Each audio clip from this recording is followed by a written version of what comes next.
Division అభివృద్ధి కోసం కాంగ్రెస్ పార్టీలో చేరుతున్నట్లు 11వ డివిజన్లో సింహం గుర్తుపై గెలుపొందిన పాలకూరి సుమలత సంతోష్ తెలిపారు.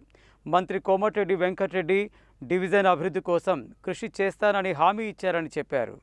11వ డివిజన్లో సింహం గుర్తుపై గెలుపొందిన పాలకూరి సుమలత సంతోష్ సోమవారం నల్గొండ నగరపాలక సంస్థలో జరిగిన కార్పొరేటర్ల ప్రమాణ స్వీకారోత్సవంలో కార్పొరేటర్గా ప్రమాణ స్వీకారం చేశారు. ప్రమాణ స్వీకారం అనంతరం మంత్రి కోమటిరెడ్డి వెంకటరెడ్డి సమక్షంలో కాంగ్రెస్ పార్టీలో చేరారు. ఈ సందర్భంగా 11వ డివిజన్ కార్పొరేటర్ పాలకూరి సుమలత సంతోష్ మాట్లాడుతూ డివిజన్ అభివృద్ధి కోసం కాంగ్రెస్ పార్టీలో చేరడం జరిగిందని, మంత్రి కోమటిరెడ్డి వెంకటరెడ్డి డివిజన్ అభివృద్ధి కోసం కృషి చేస్తానని తనకు స్పష్టమైన హామీ ఇచ్చారని చెప్పారు.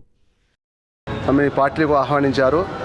మన డివిజన్ డెవలప్మెంట్ కోసమై చాలా వర్క్ పెండింగ్ ఉండడం వల్ల సార్తో మాట్లాడి సార్కు ఉన్న సమస్యలు చెప్పడం వల్ల సారు మమ్మల్ని పార్టీలకు ఆహ్వానించి నేను అతి తొందరలో ఎన్ని ప్రాబ్లమ్స్ అన్ని క్లియర్ చేస్తానని నాకు మాట ఇచ్చారు. ధన్యవాదాలు తెలుపుతున్నాను సార్ గారికి. మంత్రి గారి సమక్షంలో 11వ డివిజన్ అభివృద్ధి కోసం కాంగ్రెస్ పార్టీలో చేరినాము.